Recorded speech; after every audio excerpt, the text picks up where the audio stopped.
दोस्तों, आज के इस विश्लेषण में हम एक ऐसी बेहतरीन सर्वाइवल मशीन के बारे में बात करने वाले हैं जो वहां जिंदा रहती है जहां ज्यादातर चीजें जमकर पत्थर हो जाती हैं। देखने में ये आर्कटिक फॉक्स बड़ा ही मासूम और प्यारा सा लगता है ना?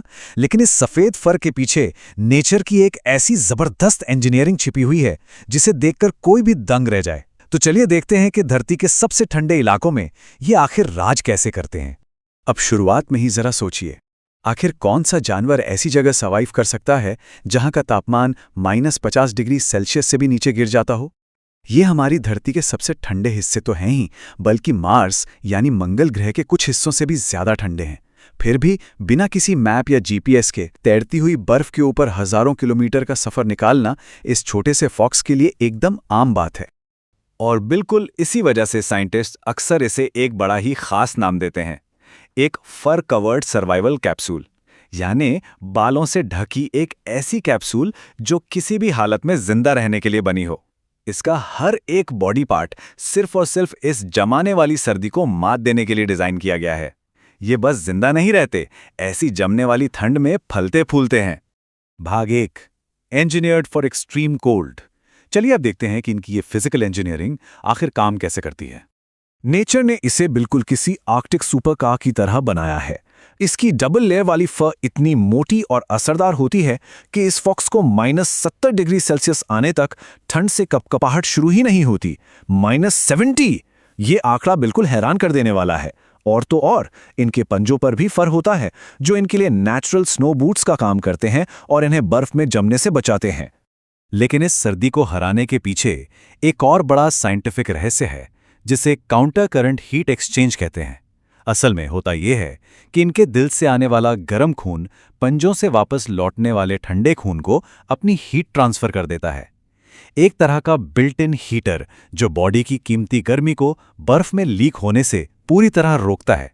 ऐसी टेक्नोलॉजी बनाने में इंसानों को सदियां लग गईं और इनके पास ये बाय बर्थ है।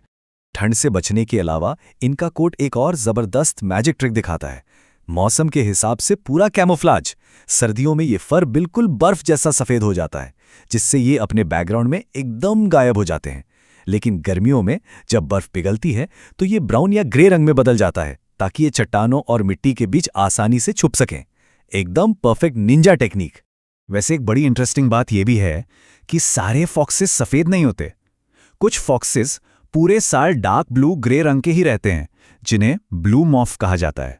ये काफी रेयर होते हैं और ज्यादातर कोस्टल यानी समुद्री इलाकों में मिलते हैं। एक वक्त था जब फर ट्रेडर्स इनके इस दुर्लभ रंग की वजह से इन्हें सोने से भी ज्यादा कीमती मानते थे। भाग 2, मास्टर ऑफ द हंट। अब सिर्फ फर से बात नहीं बनती, बर्फ के नीचे शिकार करना इनकी एक और बड़ी खासियत है। इनका ये हंटिंग सीक्वेंस तो वाकई किसी एक्शन मूवी जैसा लगता है। सर्दी में इनका मेन खाना होता है लेमिंग, एक छोटा जीव जो बर्फ के काफी नीचे छिपा होता है। तो फॉक्स पहले बर्फ के ऊपर ध्यान से सुनता है, फिर अपना सर टेढ़ा करके एग्जैक्ट लोकेशन पॉइंट करता है और फिर हवा में एक लंबा जंप लगाकर सीधे नाक के बल बर्फ के अंदर क्रैश कर जाता है। ये देखने में जितना ड्रामेटिक लगता है, शिकार के लिए उतना ही सटीक भी है। कुछ रिसर्चर्स का मानना है कि इनकी शिकार की ये एक्यूरेसी सिर्फ अच्छी हियरिंग का नतीजा नहीं है। वो मानते हैं कि इनमें मैग्नेटो रिसेप्शन की क्षमता होती है। इसका मतलब है कि ये हमारी धरती के मैग्नेटिक फील्ड को फिजिकली महसूस कर सकते हैं और शायद इसी इनविजिबल कंपस का इस्तेमाल ये दिशा तय करने और बर्फ के अंदर शिकार ढूंढने में करते हैं। नेचर भी कितनी हैरत अंगेज है ना? और जब खाना बिल्कुल नहीं मिलता, तब जिंदा रहने के लिए इनकी स्ट्रैटेजी और भी डेयरिंग हो जाती है। जरा इस साइज डिफरेंस को देखिए। एक तरफ 3 से 4 किलो का छोटा सा फॉक्स और दूसरी तरफ 600 किलो का विशाल पोलर बेयर। ये फॉक्स अक्सर इन जाइंट पोलर बेयर्स का पीछा करते हैं ताकि उनके शिकार का बचा कुचा हिस्सा खा सकें। नेचर के सबसे खतरनाक प्रेडेटर्स के आसपास मंडराना किसी आम जानवर के बस की बात तो बिल्कुल नहीं है, पर सर्वाइव करने के लिए इन्हें ये रिस्क लेना पड़ता है। भाग 3, एपिक आर्कटिक जर्नीज। इस भयंकर माहौल में जिंदा रहने के लिए इन्हें बहुत लंबी और मुश्किल यात्राएं करनी पड़ती हैं। 2018 में हुई इस कहानी ने तो साइंटिस्ट के भी होश उड़ा दिए थे। उन्होंने एक छोटी सिर्फ 3 किलो की फॉक्स को ट्रैक किया जिसने नॉर्वे से कनाडा तक का लंबा सफर तय किया, वो भी सिर्फ कुछ ही महीनों में, लगभग 3,500 किलोमीटर। यह अपने आकार के किसी भी जमीनी मैमल द्वारा की गई अब तक की सबसे लंबी यात्रा मानी जाती है। ये दिखाता है कि ये इस बर्फीली मुश्किल को सिर्फ झेल नहीं रहे, उस पर फतेह पा रहे हैं। भाग 4 आर्किटेक्ट्स ऑफ द टंड्रा। बर्फ पर राज करने के अलावा ये जीव अपने आसपास के इकोसिस्टम को पूरी तरह बदल कर रख देते हैं। इनके रहने की जगह, जिन्हें डेंस कहते हैं, असल में जमीन के नीचे बसे हुए अंडरग्राउंड शहर होते हैं। इन डेंस को सैकड़ों सालों तक इनकी आने वाली पीढ़ियां इस्तेमाल करती हैं। सोचिए, एक डेन में 100 से ज्यादा प्रवेश द्वार यानी एंट्रेंसेस हो सकती हैं। और मजेदार बात यह है कि इनके छोड़े हुए खाने की वजह से वहां की जमीन इतनी पोषक हो जाती है कि वहां हरियाली के पैचेस बन जाते हैं। और पता है, इन ग्रीन पैचेस को अंतरिक्ष से यानी स्पेस से भी देखा जा सकता है। भाग 5 अन अनएक्सपेक्टेड न्यू थ्रेट। पर अब जो क्षमताएं इन्हें यहां अजेय बनाती थीं, बदलते तापमान में वही इनकी कमजोरी बन रही हैं। जैसे जैसे धरती गर्म हो रही है, बड़े और ताकतवर रेड फॉक्सेस अब उत्तर की तरफ शिफ्ट हो रहे हैं। इन दोनों फॉक्सेस का आमना सामना अब बढ़ गया है। रेड फॉक्स आकार में बड़ा, मजबूत और ज्यादा अग्रेसिव होता है, और इस बढ़ती हुई गर्मी के साथ वो इन नेटिव आर्कटिक फॉक्सेस को इलाके और फूड दोनों मामलों में आसानी से पीछे छोड़ रहा है। सर्वाइवल का ये नेचुरल बैलेंस अब पूरी तरह बिगड़ रहा है। और एनवायरनमेंट में गर्मी बढ़ने से इनका कैमोफ्लाज उनके ही खिलाफ काम करने लगा है।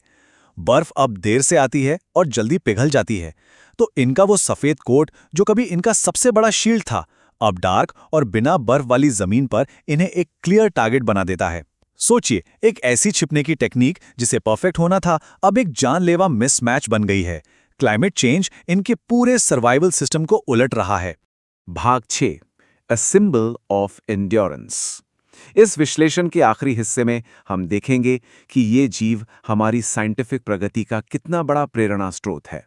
इंसानों ने इस सर्वाइवल मशीन से वाकई बहुत कुछ सीखा है। वैज्ञानिक इनके फर की डीपली स्टडी कर रहे हैं ताकि और भी बेहतर इंसुलेशन टेक्नोलॉजी और फ्यूचर सर्वाइवल गियर्स बनाए जा सकें।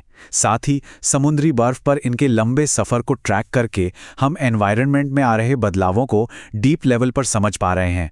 सच कहें तो हम नेचर के इस मास्टरपीस से एक्सट्रीम सर्वाइवल की आखिरी लिमिट को सीख रहे हैं। तो चलिए इस विश्लेषण को आज इस एक जरूरी सवाल के साथ यहां रोकते हैं।